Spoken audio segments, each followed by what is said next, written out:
में कभी नहीं हुआ वो अहमदाबाद में हो गया। जी हां, दावा किया जा रहा है कि दुनिया में ये पहली बार है जब कोई बोइंग 787 विमान क्रैश हुआ है।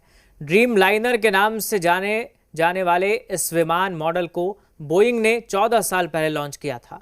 बोइंग ने अप्रैल में ऐलान किया था कि ड्रीम लाइनर पर 100 करोड़ लोग यात्रा कर चुके हैं।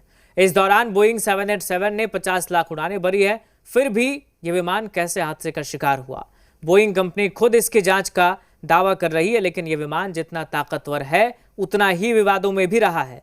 इसलिए आज इसे ड्रीम लाइनर नहीं, डेथ लाइनर कहा जा रहा है।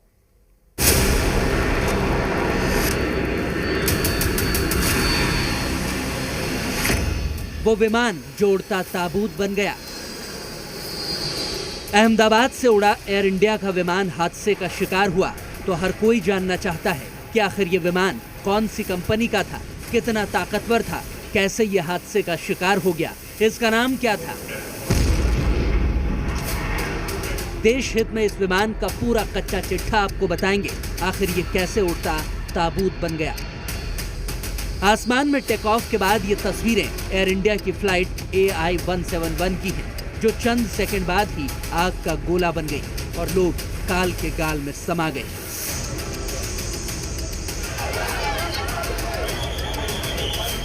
अहमदाबाद से लंदन जा रहा ये विमान बोइंग ड्रीम लाइनर 787-8 था, जो हादसे का शिकार हो गया।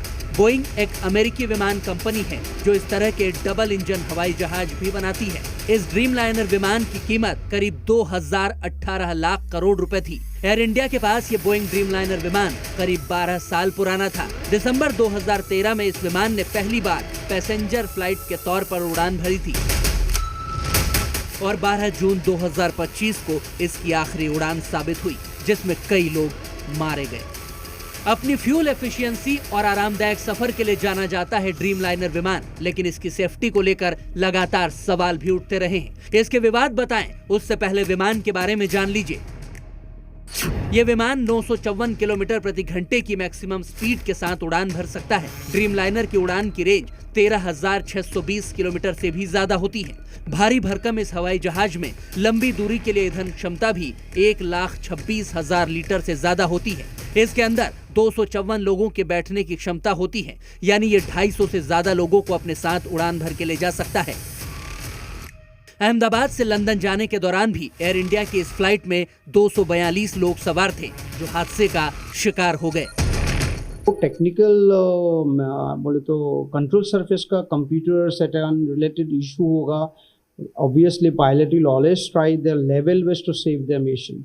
जब मशीन में कोई प्रॉब्लम होता है, this is not only like this aircraft not belong to me और why Boeing has created such aircraft, whatever going to happen it will be happen with the passengers, क्योंकि आप भी तो बैठे हो ना एज ए पायलट, आपको भी तो सेफ रहना है।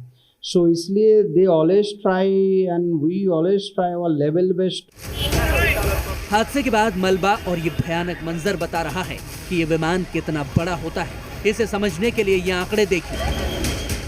बोइंग ड्रीम लाइनर 787 विमान की लंबाई करीब 57 मीटर होती है। विमान की ऊंचाई करीब 17 मीटर के आसपास होती है। इसके विंग यानी पंखों की चौड़ाई करीब 60 मीटर होती है। लेकिन हादसे के बाद बोइंग कंपनी और इसके इंजन सप्लायर्स पर खराब रखरखाव और टेस्टिंग में लापरवाही बरतने के आरोप पहले भी लगते रहे हैं।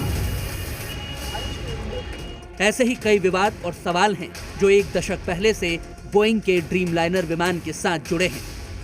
साल 2013 में जापान में 2 ड्रीम लाइनर विमानों की लिथियम आयन बैटरियों में आग लगी तो 3 महीने तक दुनिया में इसकी उड़ान पर रोक लगा दी गई थी। 2020 से 2022 के दौरान ड्रीम लाइनर में कई बार मैन्युफैक्चरिंग डिफेक्ट्स की खबरें सामने आई। बॉडी के जोड़ों में गैप की शिकायत के बाद बोइंग ने इसमें सुधार किया। बोइंग में काम कर चुके इंजीनियर ने अप्रैल 2024 में आरोप लगाया था कि विमान के हिस्से हवा में टूटने का खतरा है। इसके बाद भी इसमें बदलाव किए गए।